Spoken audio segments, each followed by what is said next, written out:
আসসালামু আলাইকুম গাইস।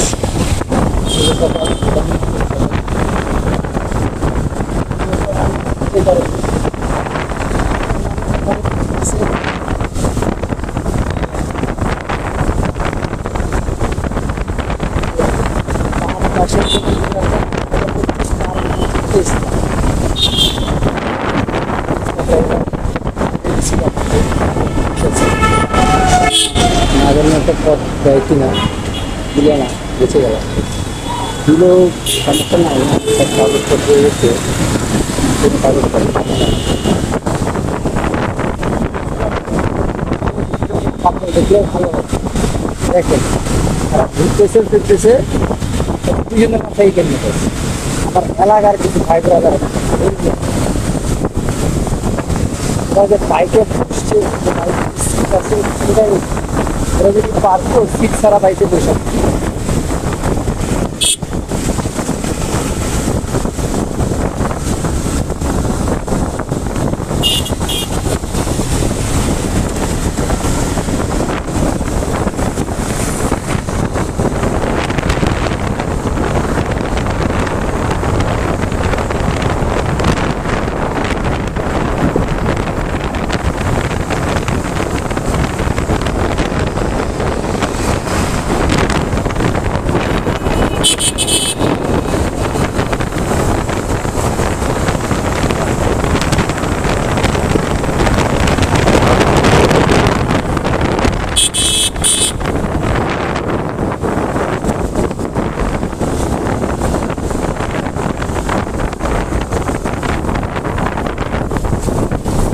বলতেছিলাম সারা ডানের কারণ আমি দেখাইতেছিলাম ভালো টানা।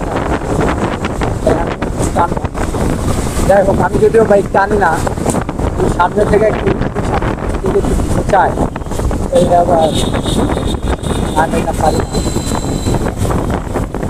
আমার রুটিন রাস্তা হচ্ছে আমি বাইকটা একটু রাস্তার পাশে পার্ক করে, একদম রাস্তার পাশেই আমি পার্ক করে আমি কিছু খাবার কিনতেছিলাম। হঠাৎ করে দেখি কি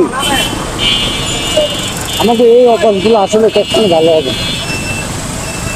সবসময় ভালো হবে। আমাকে জাতি আছে।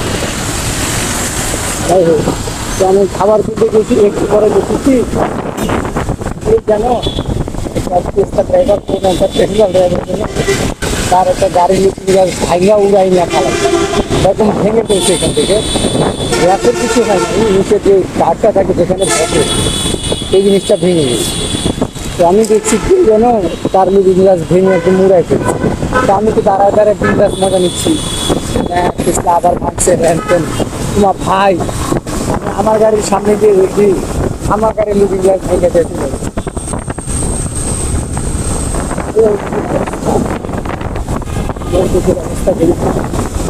অবস্থা ড্রাইভাররা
আবারও বাতাসের কারণে কথা বলতে পারে।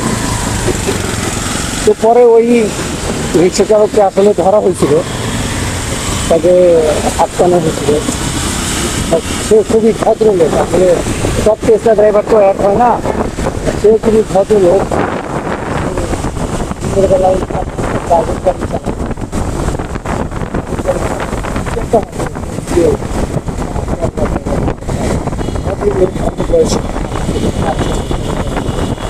খুবই ভদ্র।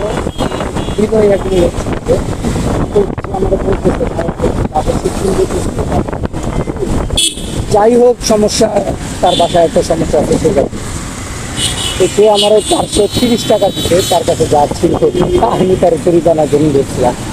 সে আমার 430 টাকা দিছে কাঁচায় কুচায়, তার কাছে যা ছিল। আমার তো অনেক মন মেজাজ গরম ছিল যে ভাই মাসের শেষ, তখন মাসের শেষ হতো, তো শেষ আমার কাছে টাকা নাই, আপনি আমাকে ভাঙছেন আমার জরিমানা। সে বলতেছিল ভাই কত লাগবে কত লাগবে, আমি তার বলতেছিলাম যে ভাই আমার টাকা লাগবে না, আমি টাকা দিয়ে কি করবো বলেন, আমার অনেক শখের একটা গাড়ি, আপনি আমার গাড়িটা ঠিক করে দিন। কারণে আমি গেছি, সে আমার সাথে সব জায়গায় গেছে, দুটো তিনটা বাইকের গ্যারেজে গেছি, সে আমার সাথে সব জায়গায় গেছে। But আসলে অনেক রাত ছিল, সব বন্ধ ছিল বাইকের দিকে, আর সম্ভবত শুক্রবার ছিল, তার কারণে হয়তো আরো পাই, সম্ভবত শুক্রবার ছিল, তাই আরো পাইনি। তো পরে সে আমার টাকা দেওয়ার পর আমি দেখছি যে না, লোকটা আসলে খুবই জেলটা, খুবই জেল। সে আমার এই টাকা দিয়ে এটা বলছে যে ভাই আপনি টাকা রাখেন, আপনার যদি এই টাকা না হয় আমি আপনাকে লাগলে পরে আরো টাকা দেব। আপনি আমার টাকাগুলো পাই। তো আমি তারে অনেক বকে ঝুঁকে বিদায় দিয়ে দিচ্ছি, আমি তার থেকে টাকাটা রাখি, টাকাটা দিয়ে দিচ্ছি, বিদায় দিয়ে দিছি। পরে সে আমাকে দুদিন পর কল দিচ্ছে, আমাকে দুদিন পর কল দিয়ে বলছে ভাই, মানে এমন লোক আমি খুব কম দেখি। সে আমার মানে আমার দোকানের পাশে ম্যানেজ করে সে আমাকে কল দিয়ে নিজে থেকে কল দিয়ে সকালবেলা জিজ্ঞেস করছে ভাই আপনি ঠিক করতে পারছেন, ঠিক করছেন। তো এই লোকটা অনেক অত্যন্ত ভালো। কিছু কিছু মানুষের জন্য আসলে সবার কথা না, দু একজন খারাপ থাকে, খারাপ থাকে। কিন্তু আমি রাস্তায় খারাপ হয়ে গেছি, এটা খারাপ, এটা খারাপ, এটা খারাপ, ব্যাপারটা ভেঙে গেছে। আমি এটা এখনো লাগে যে আজকে আমি এটা এখনো লাগে, মূল কথা কারণ হচ্ছে না লাগে সময়। আমি দুটা বাইকের গ্যারেজে নিয়ে যাবো, এত ঠিক করে নিয়ে যাবো, আমি সেই সময়টা পাই বাসায় যে বাইকটা পার্কিংয়ে যাবো, পার্কিং থেকে নিয়ে যাচ্ছি, আবার বাইকটা সেটা পার্কিংয়ে যাবো, তারপর থেকে বসে আমার সময় হয় না, সময়ের অভাব হচ্ছে। আজকে তো আমি সময় পাবো না,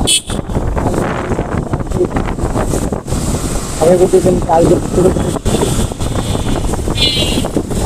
আর সিলগাঁয়ের রাস্তার ব্যাপারে নতুন করে নাই বলি, সিলগাঁয়ের রাস্তার ব্যাপারে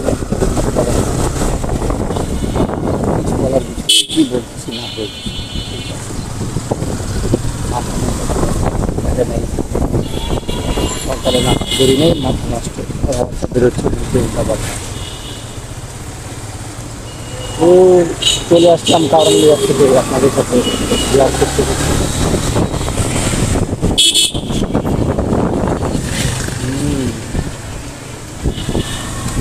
আসলে আমি একটা জিনিস খেয়াল করছি, ক্যামেরা অফ রাখলে এই যে মারামারি করে, ক্যামেরা অফ রাখলে ইনসিডেন্ট বেশি ঘটে আমার সাথে। বিশেষ করে বাস থেকে মানুষ কমে যায়, রিক্সাওয়ালা এসে লাগাই দেয়, এটা প্রায়ই হয়, বা খোঁচাই দিয়ে